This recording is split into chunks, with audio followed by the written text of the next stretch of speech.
Good morning, everyone. Welcome to day 2 of the Creative Arts Conference. We are super delighted this morning to welcome our first workshop host, and Carey Hickson-Mahoney. I not only have the pleasure of knowing Carey as a friend, but I also have as a work colleague. And yeah, she's an amazing individual. She's also the head of the Cape Academy of Dramatic Arts, and she's also currently the drama teacher at Rustenburg Junior, and a huge valued member of our staff, and yeah, talented in so many ways, even more than drama. So Carey, delighted to have you on board. Welcome. We look forward to hearing what you have to share with everyone this morning. Can you hear me? There we go. Yeah. Hi, Carey. I can hear you. Morning. Hi. Yay. Yeah, so over to you, Carey. Lovely to have you, and we look forward to hearing what you've got to share with us.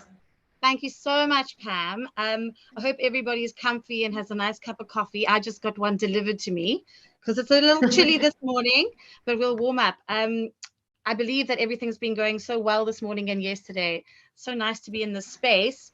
Although I do wish, fingers crossed, that we can do this live one day face to face so that we can really We engage. had exactly that discussion yesterday, and I think especially that we've had such amazing interaction on screen, and then afterwards the conversations that carry through from that, and then Yeah. you wish that you were in a room full of people that you would be able to share that with them and actually go to that individual and just comment. But as we're saying that, we have got a chat box on the right Cool. of your screen, and so please pop your questions in there for Carey, pop your comments in, anything that you want to say to her, that you want to ask her questions about. And then also the session is also recorded, so you can go back and watch it afterwards, and also share it with any of your colleagues or friends or anybody. But I know it's going to be a great message. So I'm going to hand over to you. Thanks so much, Pam. Okay, so I think I want to start the ball rolling with this idea that the past 2 years have been all COVID frenzied. And I think what we've lost is our connection with our audience. And for me, I know, like many of you, that is a major problem. It's almost like our audience is our friend, our confidant, maybe somebody that we bounce ideas off. And suddenly, for 2 years, we've had none of that.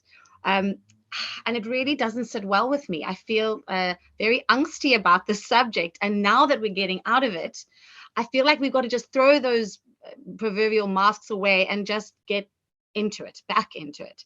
Find a place in the classroom that is enabling these kids to showcase their work. I'm not just talking about little children, I'm talking about the whole way through school and beyond. We've stopped doing that, and it's become this kind of, like I said earlier, about connecting to people face to face. It's the same with an audience, and I feel like we've lost that. I'm sure lots of you agree. So first thing I want to talk about really is that there's a relationship with an audience. There's give and take, and that give and take is so powerful. As I've already said, we connect with them, but we share. We've been sharing since time immemorial. Human beings are sharers. We like to tell stories. We love people to listen to us and engage with us. And I think what we've also lost is a bit of school community over the past couple of years. And I think the audience is a really good way to connect with that community again. So my work is predominantly practical, and I just love getting into meaty performances. And this, what I'm doing today, is kind of a step-by-step how to get back into performance, but for either an individual or a group or a huge class or even a whole grade or even a school play. It relates to all of these things, and just touch a little bit on the fact that performances don't have to be on a stage.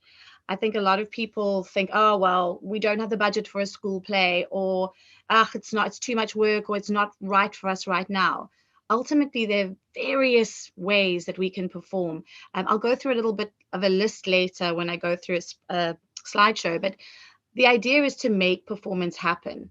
Even if it's not super polished, you can still get enjoyment out of it. And that sharing process is so rewarding for the children that you are trying to uplift. So just looking at my notes and making sure I don't forget anything. One of the points I wanted to make, and maybe you've thought of this before, and it is attached to the idea that COVID has stunted us a little bit in the creative arts, is that when you paint a picture, you don't paint a picture for yourself and only yourself. You paint that picture so that you can connect to everybody who's willing to look at it. The same for dancers. They perform so they can share whatever the story is, or whatever this dance is about. I think musicians without an audience would be playing alone in their bedrooms. It's not something, creative arts is not something that we need to hide away. It certainly is something for sharing. So I kind of think about it in this way, that if you've taken a beautiful photograph of a landscape or whatever, but you don't ever do anything with it, you never put it on Instagram or Facebook, you never share that, it's really only for you, the individual. And while that's great, I really want to encourage the sharing. That's what drama is really all about. It's the doing and the sharing. Okay, so let me launch into, let's get the share screen right here. I'm going to launch into a slideshow, and I'll talk all the way through it. And I've done it as a slideshow just so it's easy to see step by step. What I'm going to be covering is really a 9-point step-by-step way of getting through to performance, from the beginning stages all the way to the end. And this might be something that you all know, and you do it slightly differently to me, and that's totally fine, obviously. We all have our ways of doing things. But I think the criteria that I'm looking at is a good way to get back into boosting performers and getting people out there into performance spaces. So bear with me while I share my screen.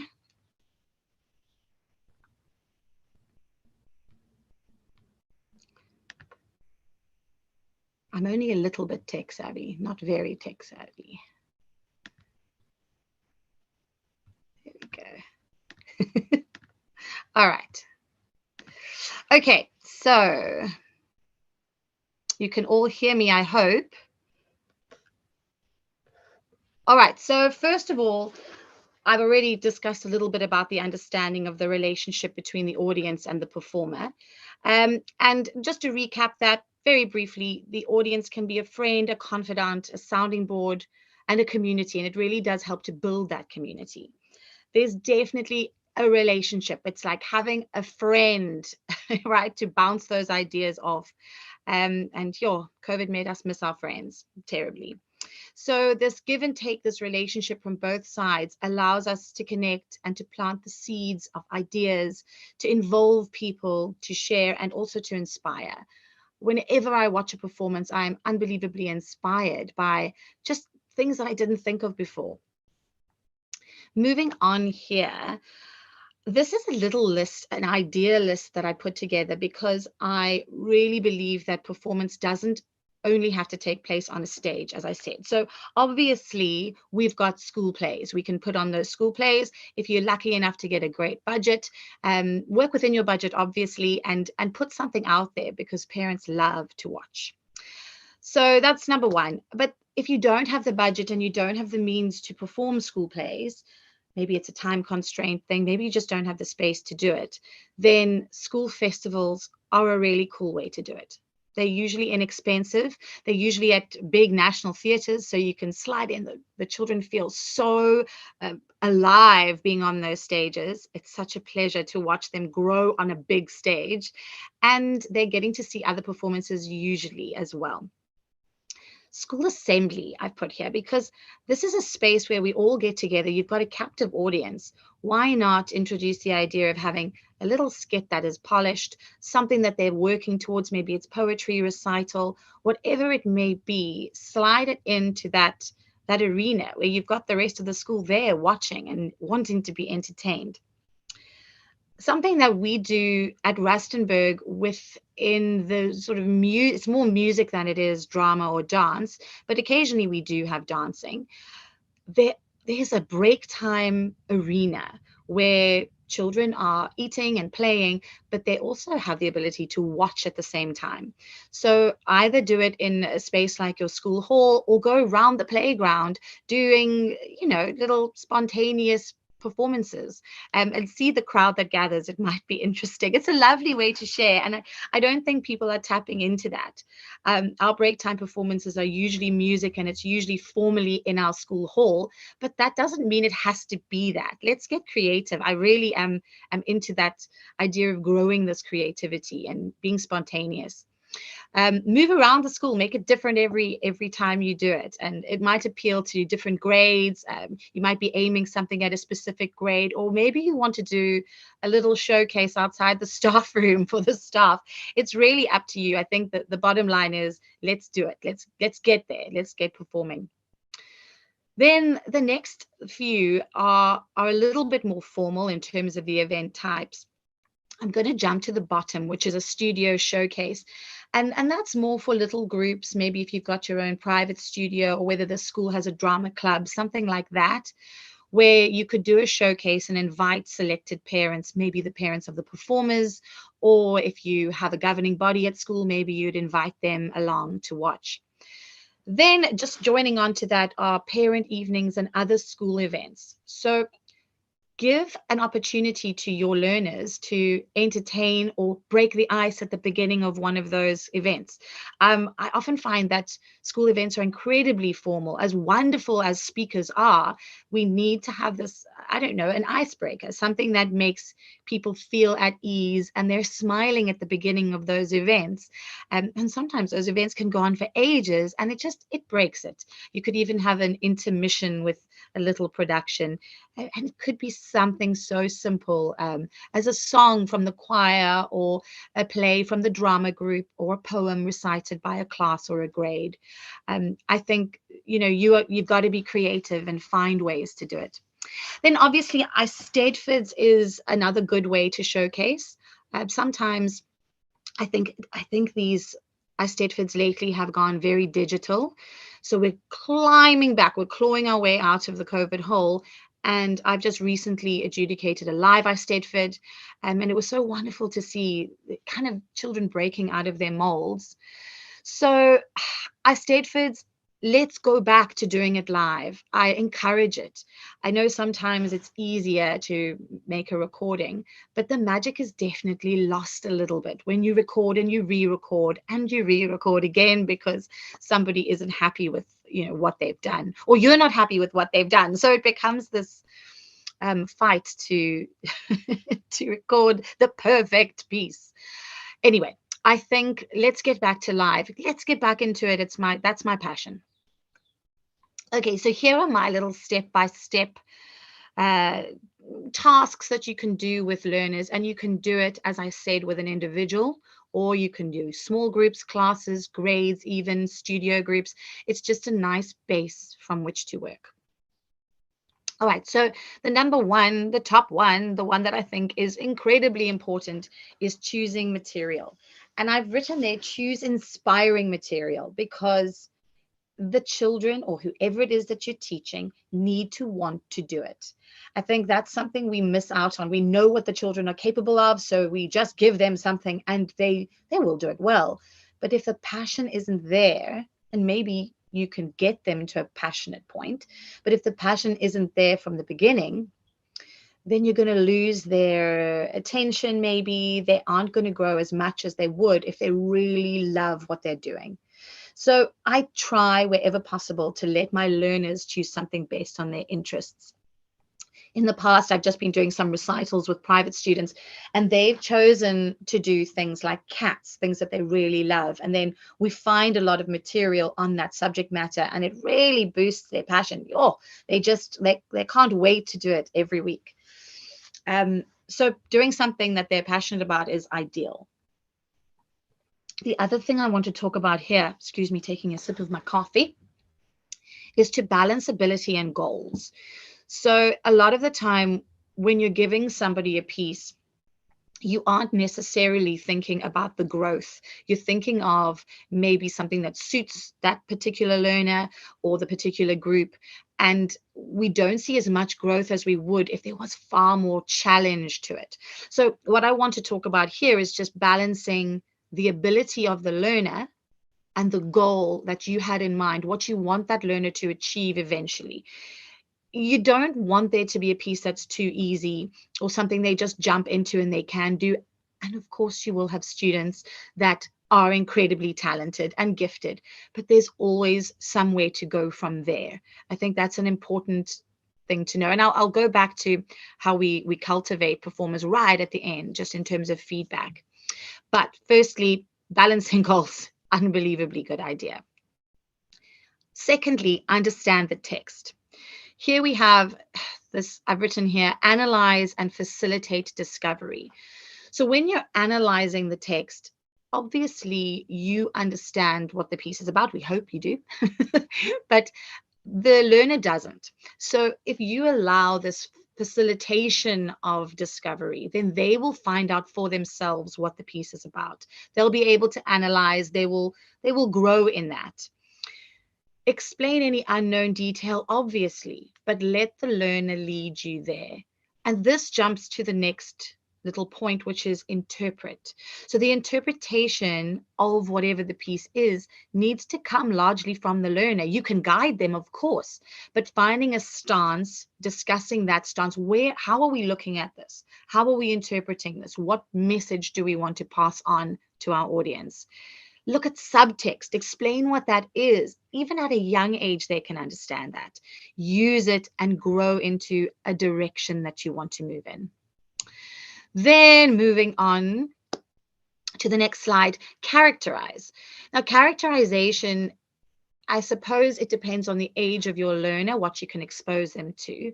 And I'm not suggesting that we go big on Stanislavski or, any other theatre practitioner, but I do think little characterization tasks, maybe exercises, things that will get them to open their eyes about characterization are a great idea. But remember that it must be evidence-based. Encourage your learners to be little detectives and find the information in either the passage that they're performing, or maybe if it's a workshop production, think about all the evidence you've built in to create a realistic, very believable character that they can just offer the truth of that character when they're performing for an audience. Also, please remember that we need external and internal characterization. What I have noticed looking at our Statefords over the past little while is there's a lot of external, but very little internal going on. And I think that's maybe where the camera and doing it a recorded submission is probably affecting that. I also want to talk about point number 5, that is the floor plan. Floor plans are much more important than you realize. If you have an engaging floor plan where a performer uses the acting space or a group uses the space they have, you're far more likely to have the audience engage. Unfortunately, again, I think I'm going to blame COVID because we've been doing things on camera, and very small, like monologue performances, for example, that I've just recently seen haven't moved a muscle. They've stayed seated in a chair and they deliver the lines so beautifully, and there's definitely characterization taking place, but there's zero physicality. We often forget about that. A monologue isn't being stationary. I think we look on YouTube and we see monologue performances as these static performances where an actor looks directly into camera and speaks from there. That's not necessarily what we need in terms of the acting live performance space. So theatre needs movement. Please move. Unless your character's in a wheelchair, we need, and then they can wheel themselves around, I suppose. I would always recommend you use the available space. Sometimes it's smaller than other times, and use stage directions. Get your learners into the stage directions where appropriate.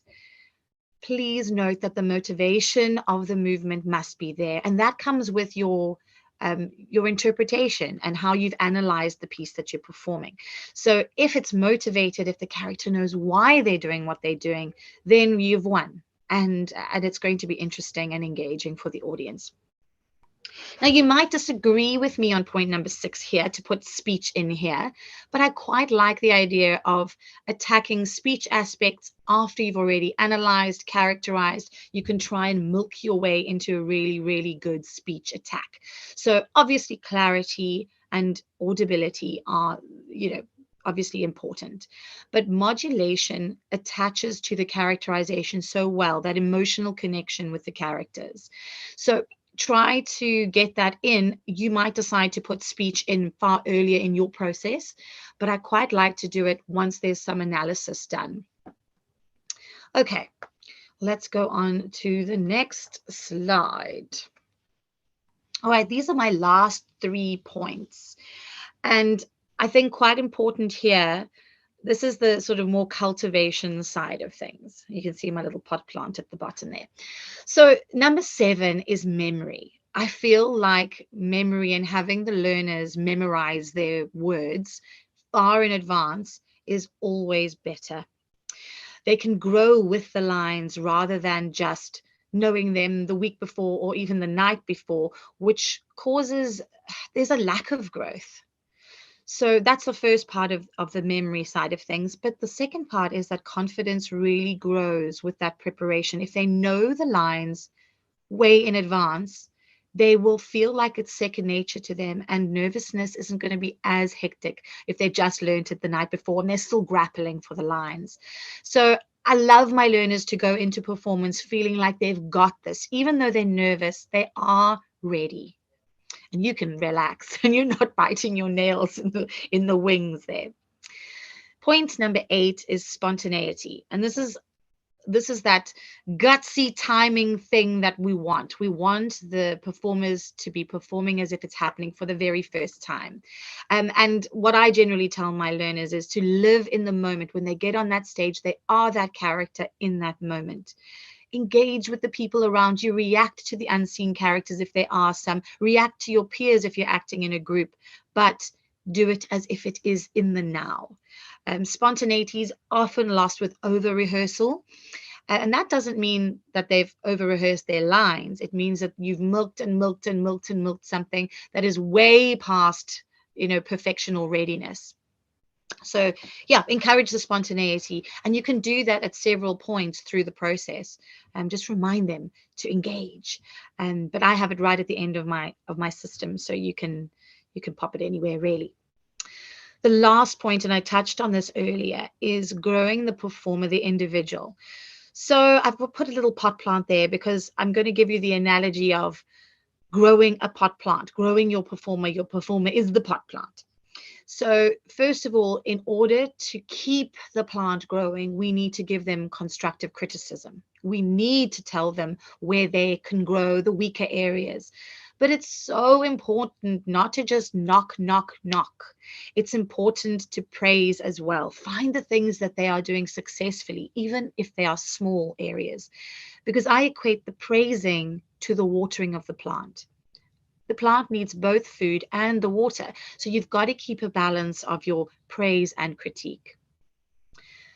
Something that a few years ago, I got into this attitude where I was like, no, I'm so tired of saying the same thing over and over again, and the learner's just not getting it. I'd like to push you, and I push myself always, to keep going with those ideas. If there's an area of weakness, keep highlighting it.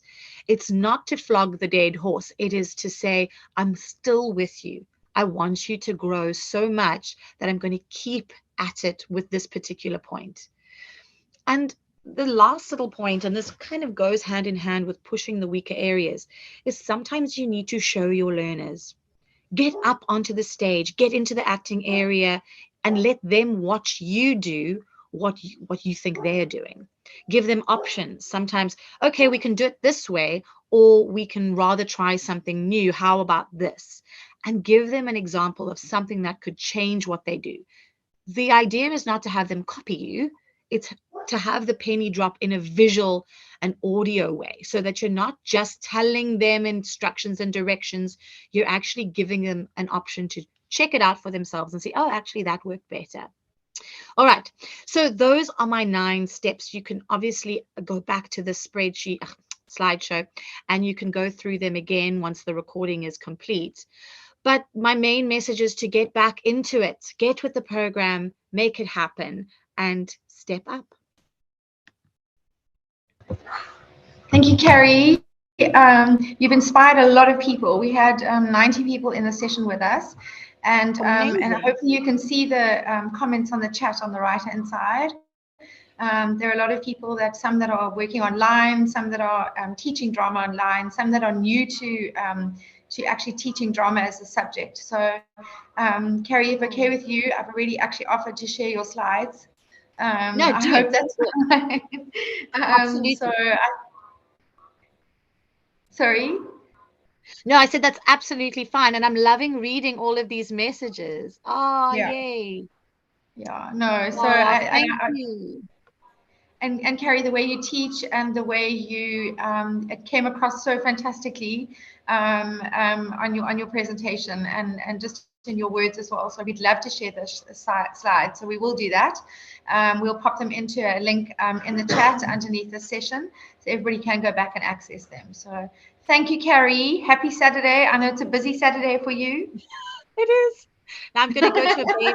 What a baby shower. My gosh, my sister will kill me. It's a hen Hopefully party. that'll come soon after the kitchen tea. But have a lovely day, Carey, and thank you so much for being here. And yeah, thank you for sharing again. Lots of love. Such a pleasure.